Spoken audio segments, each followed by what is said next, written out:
Become a great leader. Leadership can basically be judged as all qualities, in my estimation, on a scale of 1 to 10. People at the bottom have very low leadership ability, and about 80% of the population have low leadership ability. And the primary reason is this, and I've studied this for more than 30 years, is if you look at the 80-20, one of the divisions, there's many divisions, income and so on, but the top 20% are proactive and the bottom 80% are passive. They're constantly waiting for someone to come along and get them cranked up. So my friend Jim Rohn says, if you're waiting for someone to come along, what if they don't show up?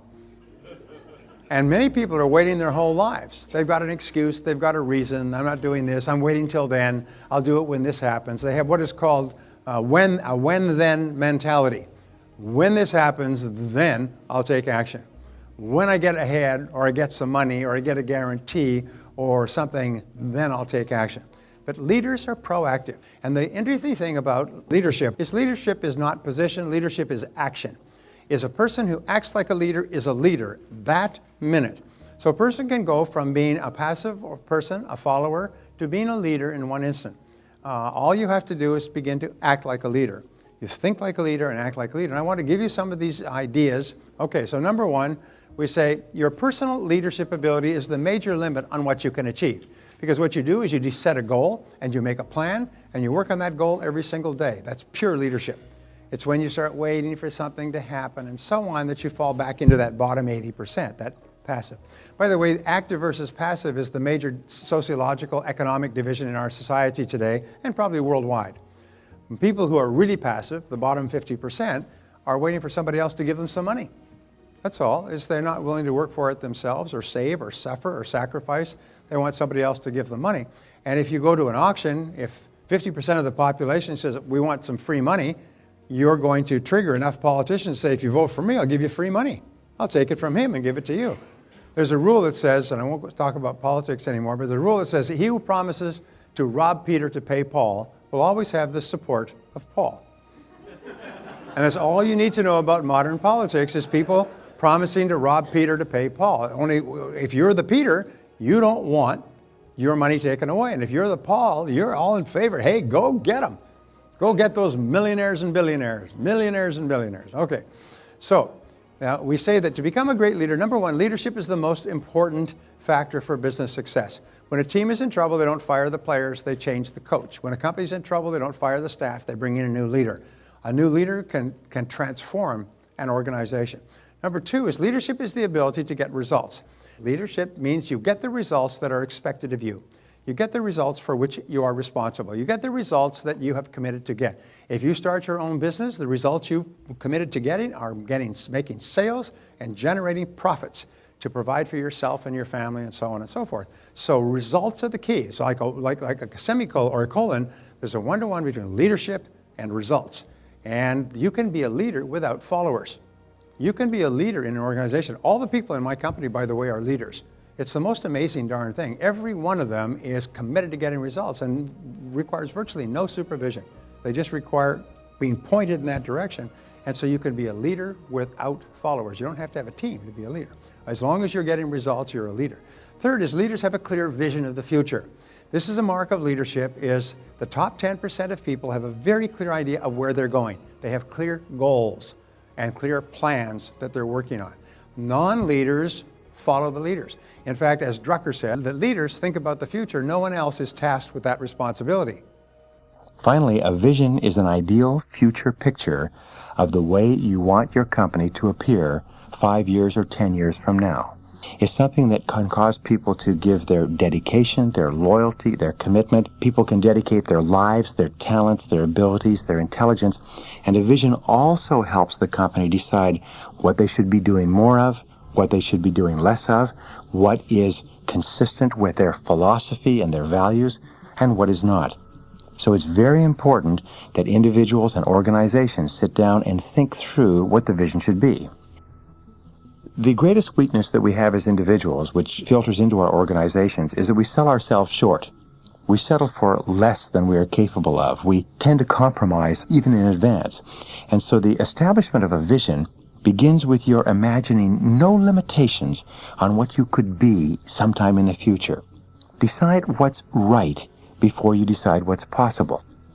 Imagine that you're in the process of creating the finest organization in the world, that this organization would be recognized far and wide as the finest company or organization of its kind that's ever been created. So project yourself forward 5 or 10 years. Imagine that your company is now perfect in every respect. It is world class. It is respected by everybody in the industry. It has the finest people, products, processes, and services. What would it look like? What would it stand for? What would people say about it? If people were to come into the company, how would they describe it? And just allow yourself to play with this idea. This is called blue sky thinking, and it's practiced by all peak performing executives. They allow themselves to dream and to visualize what the very ideal would be, and then they come back from the future to the present day, and they think, what could we begin to do right now? What steps could we implement? What processes could we commence in order to begin moving step by step to where we want to be sometime in the future? And finally, leaders have the courage to take action with no guarantee of success. Now, I could talk more about this, but here's an interesting discovery I came across. I read on the subject all the time, is leaders expect to fail over and over again. They expect to fail. They don't like it. They don't want it. They avoid it if they possibly can, but they know it is an inevitable part of moving forward is you're going to fall on your face. You're going to make mistakes. You're going to lose time, lose money. Product services won't work. People that you hire won't work out. Markets you go into, advertising you do. A lot of things won't work. The process of business success is a very sloppy system. There's a lot of failure involved, but they're willing to take it. They're willing to take the pain in pursuit of success. And remember that you'll find that successful people fail far more than unsuccessful people. Unsuccessful people are so preoccupied with not taking risks that if they do fail, it's at a very low level. Successful people hate the failure and they don't like the risk, but they take it anyway because that's the price. So therefore, when you have a situation where you have to take a risk, do everything possible to mitigate your risk. Interesting discovery, successful entrepreneurs are not risk seekers. You know, when the politicians who have never been in business say, well, they should be willing to take risks and they should, reach out and they should risk their money and so on. No, successful business people are risk avoiders. They are very clever risk avoiders in pursuit of profit. They're not out there throwing their money around like gamblers in Las Vegas. They are very careful with their money. I know lots of self-made multi-jillionaire entrepreneurs started with nothing. And the more successful they become, the more cautious and thoughtful they are, the more they plan and do due diligence in advance before they risk. They know that in any case, a good friend of mine said 2/3 of your investments, no matter how much due diligence you do, will not work out. They'll either lose a lot or break even or lose a little, but you have to be prepared that 2/3 of your ventures are not going to work out. And you have to minimize your losses with the best information and maximize your profits. But don't ever be afraid of taking a risk in the pursuit of success. Courage means building within people the sense of personal power that enables them to take action when the outcome is uncertain. Trust is the most important quality of successful organizations, and trust means that people are allowed to make mistakes without being dumped on. They're allowed to take risks. They're allowed to try out new things. They're allowed to take chances when there is no guarantee of success, and they know that their bosses will not dump on them for a temporary loss of time or money. The most successful organizations are where people are the most creative and have the greatest amount of courage in trying out those ideas to see if they work. So here are the 7 responsibilities of leadership. Number 1, to set and achieve business goals. That's what leaders do. That's your responsibility. The number 1 reason why senior executives of Fortune 500 or Fortune 1000 companies are let go, according to Fortune magazine, is called failure to execute, failure to perform. They were hired, they put in that senior position, and they were given marching orders by the board, and they weren't able to deliver the goods. So they were fired, and now we have massive turnover at the really high Fortune 500 level. In every case, they just didn't set and achieve the business goals. Number 2 is to market and innovate. Always looking for faster, better, newer, more original, different, cheaper ways to get the job done more effectively for yourself and your organization. Encouraging people to be creative means encouraging them to come up with ideas and never raining on their parade. The Japanese employees of large corporations generate 100 times the number of ideas that employees of American corporations generate. And you know the reason? The reason is because every single idea is respected, and every single idea is encouraged, and every single person with an idea gets an opportunity to try it out on a small scale. In American corporations, however, when somebody comes up with an idea, everybody takes turn dumping on the idea and pointing out all the holes in the idea. So pretty soon people smarten up and they say, hey, if I want to get along, I have to go along, and they just stop making suggestions. In story after story, where people have been honestly asked to contribute their ideas to the organization, the average employee has amazed management with ideas on how to improve productivity and effectiveness in the company. And when they're asked, why didn't you come up with this idea before? They said, I've always had this idea, but I never felt my ideas were welcome. So welcome ideas and encourage creativity. Allow people to come up with even ridiculous ideas and just listen to them. 3, set priorities and work on key tasks. There's always 100 things that you can do, but the ability to set priorities is one of the most important of all skills that we have as an adult, is to pick, if you have even 2 things, and I learned this from Ludwig von Mises, what is called the law of the excluded alternative. And it said this, that doing one thing means not doing something else. So if you have 2 things to do, one of them is more valuable than the other. One of them is always more valuable. On a scale, in terms of what is likely to happen, the results and everything else, one is always more valuable. The ability to identify and determine which of the 2 is most valuable and to do that, and only that, is a mark of leadership. The ability to set priorities throughout your business with regard to money, resources, time is absolutely essential. And this is something that requires thinking, because you are overwhelmed with too much to do and too little time. All right, number 4 is focus and concentrate where superior results are possible. And this is important. Many people focus and concentrate on things that are not that important. Ben Trigo had this wonderful line. He said, the very worst use of time is to do very well what need not be done at all. And it's amazing how many of us spend an enormous amount of time working on something that need not be done at all. At least it's not as important as other things that do need to be done. One of the things, and we'll talk about this later, but one of the questions I always ask is, imagine with your workload, imagine you could only do one task before you were called out of town for a month. And every single morning when you look at your list of work before you start, say, if I was to be called out of town for a month and I had to get one thing done before I left, which one would it be? And if you will do that, if you'll think like that, and because it'll pop out at you, you know what it is, then the question is, do you have the discipline to do that? Rather than check your email and phone around and read the paper and get some more coffee and shuffle your papers and, you know, stuff that I know you don't know anything about. And then here's the rule for great success, is do fewer things, but do more important things, and do more of them, and get better at them. Do fewer things, but do more important things, and do them more often, and get better at them. And that alone will double your income. The law of 3 will double your productivity starting tomorrow, if you have the discipline to only work on those 3. Number 5 is solve problems and make decisions. Here's a great discovery, and I've worked on this extensively. Your ability to solve problems is usually the critical factor in your promotion, your income, your success, and so on. Every single person, and Lawrence Peter wrote about this in the Peter Principle many years ago, every single person is promoted based on their ability to solve the problems that they meet at their level of responsibility.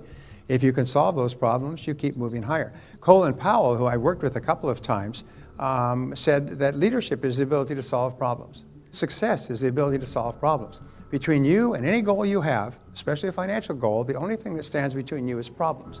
Your ability to remove the obstacles that hold you back from achieving your financial goals is the critical skill of all. And what is the most important thing that solving problems requires? Thinking. Defining the problems clearly, defining the solutions clearly, picking the most important solution to the most important problem and taking action on it and working on it and expecting it not to work a few times until you finally break it through. One of my favorite stories, which you're familiar with, is Thomas Edison working on the electric light bulb. And the story of it is very interesting. It goes back for years, but bottom line is, after conducting 5,000 experiments, and these were mentioned in the newspapers, a journalist came to him and he said, Mr. Edison, why do you persist in trying to invent an electric light bulb when everybody knows that man was meant to light their way through life with kerosene lanterns? He said, you failed 5,000 times. Is that a good use of resources? And his answer was this. Remember, he said, young man, you don't understand the way the world works. I have not failed at all. I have successfully identified 5,000 ways that will not work, which puts me just 5,000 ways closer to the electric light bulb, and I will have the electric light bulb. It was experiment 11,332 or something like that, where the filament lasted and the light bulb burned all night, and it changed the world. But he said, there's no question. He said, all of success is simply taking away all the ways that don't work until the only way that's left is the way that will.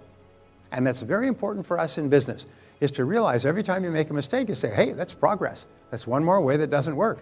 Number 6, lead by example. Be a role model. This is a key responsibility of leadership, is once you take the roles, once you step to the front, everybody is watching you. You're like in a goldfish bowl. And your job is to be a role model. And the way you organize your life to set the best example for others is very simple. It was defined in the universal maxim of Immanuel Kant some 300 years ago, where Kant said, live your life as though your every act were to become a universal law. So what you do is this. As you ask the question, what kind of a company would my company be if everyone in it was just like me? What kind of a company would your company be if everyone in it had the same work habits, applied themselves the same way, came in at the same time, concentrated on highest priority tasks the way you do, stayed longer to get the job done? In other words, if everybody looked at you and did everything that you did exactly the way you do it, not what you say, but what you do, would your organization be a superb organization? What we know about leaders is that leaders imagine that everyone is watching them all the time, even when no one is watching them. Leaders carry themselves as role models as if everyone were sitting around them with clipboards taking notes on their behavior. Leaders recognize that the impact of their words, their performance, their behavior is inordinate on those people who report to them. And as a leader, if you set high standards for yourself, you will be, by extension, setting high standards for others. So therefore, you always set the standard. Remember, everybody watches you. You're the standard bearer. You know, if you have children, what they found in psychology is that children are more influenced by your example than by anything else that you do or say. Well, anything else that you say. You can give them lectures all the time, but in the final analysis, what they absorb is your example. They watch your example, and that becomes their template for the way you're supposed to behave as an adult. And many of us are still behaving as adults today based on the way our parents were when we identified with them when we were young, for better or for worse, by the way. Number 7 is perform and get results. In the final analysis, leadership is the ability to perform and get results. So always ask, what results are expected of me? In other words, what are the most important results that you are expected to get? Second of all is, what can you, and this is one of the greatest of all questions to keep you on track, is what can you and only you do that, if done well, can make a real difference? Every minute, every hour of every day, there's an answer to this question. And that is what you should be doing at that time. And sometimes it's a decision you need to make, or a customer you need to call, or a sales plan you need to initiate. But there's always something that you and only you can do. If you don't do it, nobody else will do it. But if you do it and you do it well, it can make a real difference. This is where you need to focus your limited time and energy. And finally, you ask this great question, what is the most valuable use of your time right now? And you go through your day with this question, like a mantra in the back of your mind. What is the most valuable use of my time right now? And whatever you're doing, if it's not the most valuable use, stop doing it and start doing what is. This takes tremendous discipline, but as Goethe said, everything is hard before it's easy. So habits, good habits, are hard to form, but then they become automatic and easy. And the most important of all habits to form is the habit of working on the most valuable thing you can possibly be doing.